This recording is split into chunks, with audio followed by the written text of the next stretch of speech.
Why are you calling me, Atty. Roman? I need a lawyer I can trust. You were arrested for murdering a trans woman. Did you do it? Pre, siguro dahil mo nang napanalong kaso, no? Siguro pag dumadating ka, nangangatog-ngatog pa yung mga prosecutor.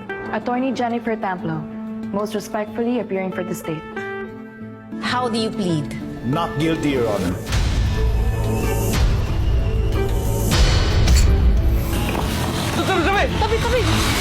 A person is innocent until proven guilty beyond all reasonable doubt. Kaya yun ang trabaho natin. Ang maipakitang may reasonable doubt.